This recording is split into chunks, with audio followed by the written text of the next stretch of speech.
El puesto del hombre en el cosmos, por Max Schiller. 23.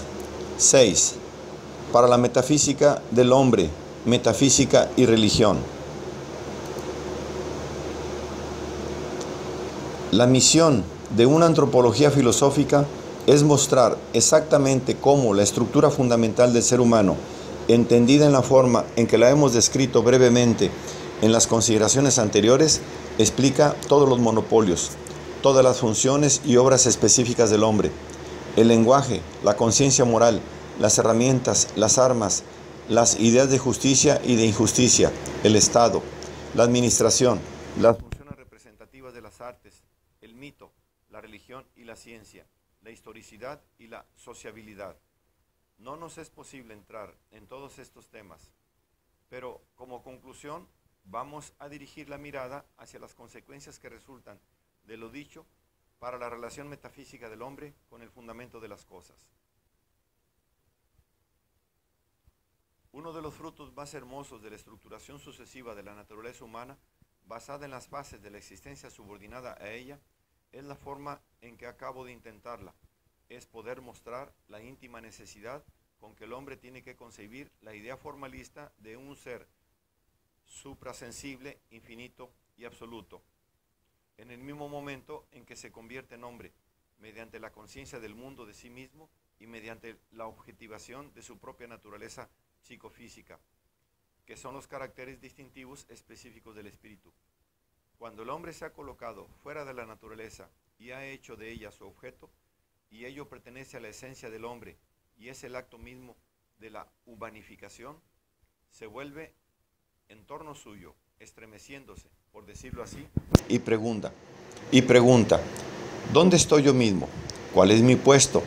El hombre ya no puede decir con propiedad, soy una parte del mundo, estoy cercado por el mundo, pues el ser actuar de su espíritu y de su persona es superior incluso a las formas del ser propio de este mundo en el espacio y en el tiempo.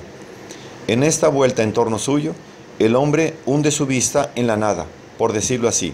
Descubre en esta mirada la posibilidad de la nada absoluta, y esto le impulsa a seguir preguntando, ¿por qué hay un mundo?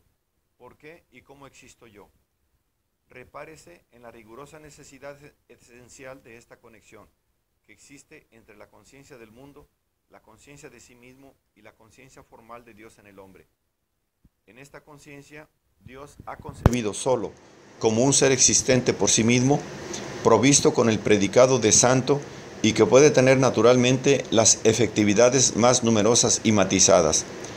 Pero esta esfera de un ser absoluto pertenece a la esencia del hombre tan constitutivamente como la conciencia de sí mismo y la conciencia del mundo, prescindiendo de que la esfera sea accesible o no a la vivencia o al conocimiento.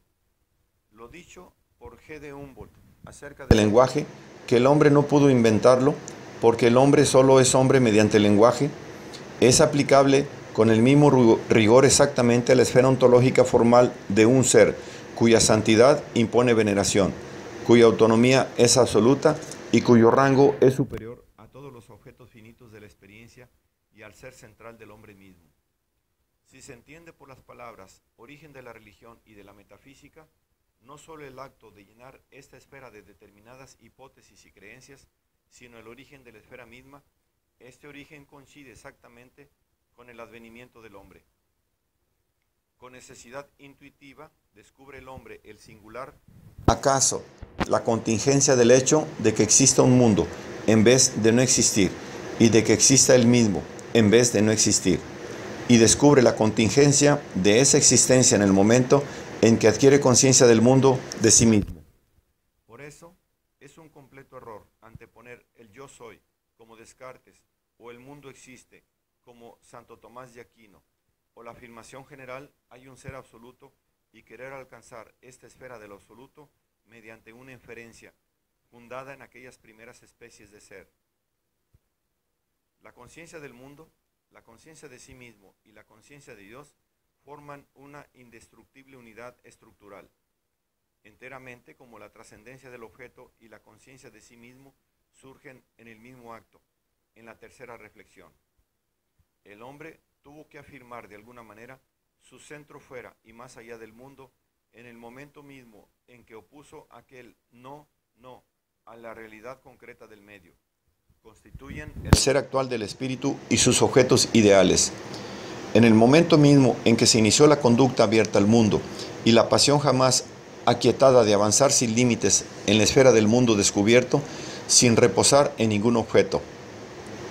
En el momento mismo en que el hombre naciente rompió con los métodos de adaptación al medio, característicos de toda la vida animal anterior, y emprendió la dirección contraria, la adaptación del mundo a sí mismo y a su vida, orgánicamente estabilizada. En el momento mismo en que el hombre se colocó fuera de la naturaleza para hacer de ella el objeto de su señorío y del nuevo principio de las artes y de los signos, el hombre ya no podía, en efecto, concebirse como simple miembro o como simple parte del mundo sobre el cual se había colocado tan osadamente. Ahora bien, la doble conducta era posible al hombre después de este descubrimiento de la contingencia del mundo y del extraño acaso de su propio ser, excéntrico al mundo. En primer término, podía admirarse de esto y poner en movimiento su espíritu cognoscente para aprender lo absoluto e insertarse en él. Este es el origen de toda metafísica. La metafísica ha aparecido en la historia muy tarde y solo en pocos pueblos.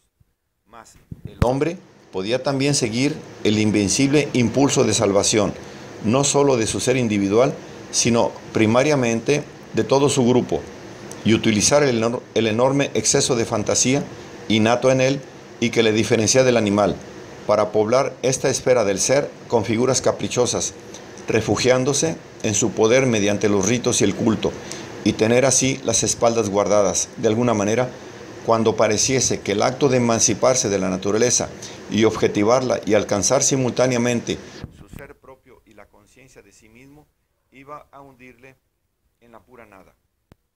La superación de este nihilismo, mediante semejantes formas de salvación y protección, es lo que llamamos religión. Esta es, primeramente, religión de grupo, religión nacional. Solo más tarde se convierte en religión de un fundador, juntamente con el origen del Estado. Ahora bien, si es seguro que el mundo nos es dado en la vida como resistencia a nuestra existencia práctica, antes que como objeto de conocimiento, no es menos seguro que estas ideas y representaciones sobre la nueva esfera descubierta, que prestan al hombre fuerza para afirmarse en el mundo, ayuda que prestó a la humanidad primero el mito y más tarde la religión, nacida del mito, hubieron de preceder históricamente a todos los conocimientos e intentos de conocimiento dirigidos principalmente a la verdad, o sea, conocimientos de la índole de la metafísica. Tomemos un par de tipos capitales de la idea que el hombre se ha formado de su relación con la clave suprema de las cosas, pero limitándonos al estudio del monoteísmo en Asia Menor y Occidente. Encontramos representaciones como las siguientes. El hombre concluye una alianza con Dios, después que éste hubo escogido a un pueblo determinado por suyo, judaísmo antiguo. O el hombre aparece, con arreglo a la estructura de la sociedad, como un esclavo de Dios, que se postra, astuto y servil, ante él, intentando moverle con sus ruegos y amenazas o por medios mágicos. En una forma algo más elevada, el hombre se representa a sí mismo como el fiel servidor del sumo Señor soberano. La representación más alta y más pura que es posible dentro de los límites del monoteísmo llega a la idea de que todos los hombres son hijos de Dios Padre. Intermediario de esta relación es el Hijo, que tiene la misma esencia divina y la revela a los hombres, a la vez que les prescribe con autoridad divina ciertas creencias y mandamientos. En nuestra consideración filosófica de esta relación, debemos rechazar todas las ideas de esta índole y debemos rechazarlas simplemente porque negamos el supuesto teísta de un Dios espiritual y personal, omnipotente en su espiritualidad. Para nosotros, la relación del hombre con el principio del universo consiste en que este principio se aprende inmediatamente y se realiza en el hombre mismo, el cual, como ser vivo y ser espiritual, es solo un centro parcial del impulso y del espíritu del ser existente por sí. Es la vieja idea de Spinoza, de Hegel y de otros muchos. El ser primordial adquiere conciencia de sí mismo en el hombre, en el mismo acto en que el hombre se contempla fundado en él. Solo hemos de reformar en parte esta idea defendida hasta ahora de un modo excesivamente intelectualista. Este saberse fundado es solo una consecuencia de la activa decisión tomada por el centro de nuestro ser de laborar en pro de la exigencia ideal de la deitas. Es una consecuencia del intento de llevarla a cabo, y al llevarla a cabo de contribuir a engendrar el Dios, que se está haciendo desde el primer principio de las cosas, y es la compenetración creciente del impulso con el espíritu. El lugar de esta autorrealización, o mejor dicho, de esta autodivinación que busca el ser existente por sí y cuyo precio es la historia del mundo, es, por lo tanto, el hombre, el yo y el corazón humanos. Ellos son el único lugar del advenimiento de Dios, que nos es accesible, pero este lugar es una verdadera parte de este proceso trascendente. Todas las cosas nacen en cada segundo, en el sentido de una creación continuada, del ser existente por sí y más concretamente de la unidad funcional del impulso y el espíritu.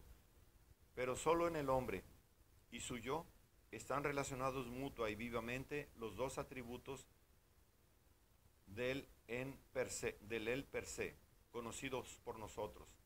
El hombre es su punto de unión. En él se convierte el logos, conforme al cual está hecho el mundo, un acto solidariamente realizable.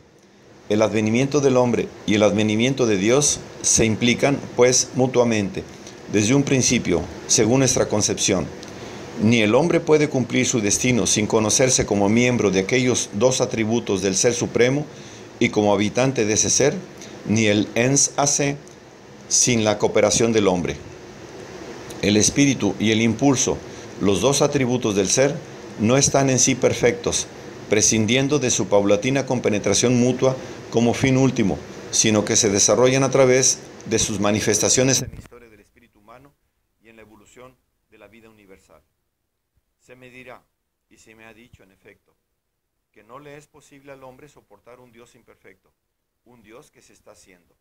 Respondo que la metafísica no es una institución de seguros para hombres débiles y necesitados de apoyo. La metafísica supone en el hombre un espíritu enérgico y elevado. Así se comprende que solo en el curso de su evolución y con el creciente conocimiento de sí mismo, llegue el hombre a tener conciencia de ser parte en la lucha por la divinidad y coautor de esta. La necesidad de encontrar salvación y amparo en una omnipotencia extrahumana y extramundana que se identifique con la bondad y la sabiduría es demasiado grande para no haber roto todos los diques de la prudencia y de la reflexión en tiempos de menor edad. Nosotros, empero, no admitimos esa relación semi-infantil y semi-temerosa del hombre con la divinidad, relación que se manifiesta en la contemplación, la adoración y la plegaria, actos objetivantes y por ende distanciadores. En su lugar, ponemos el acto elemental del hombre que personalmente hace suya la causa de la divinidad y se identifica, en todos sentidos, con la dirección de sus actos espirituales. La última realidad de ser existente por sí no es susceptible de objetivación, como tampoco lo es la de una persona extraña. Solo se puede tener parte en su vida y en su actualidad espiritual mediante la correlación, mediante el acto de colaboración y de identificación activa. El ser absoluto no existe para amparo del hombre y como mero remedio de sus debilidades y necesidades, las cuales tratan de hacer de él una y otra vez un objeto. Sin embargo, hay para nosotros un amparo. Es el amparo que encontramos en la obra íntegra de la realización de los valores en la historia del mundo hasta el presente, en la medida en que ha promovido ya la conversión de la divinidad en un Dios. Mas no deben buscarse nunca, en último término, certidumbres teóricas previas a esta autocolaboración. Ingresar personalmente en la tarea es la única manera posible de saber del ser existente por sí. No es objeto de esta conferencia desarrollar con más detalle la médula de esa fundamental idea metafísica.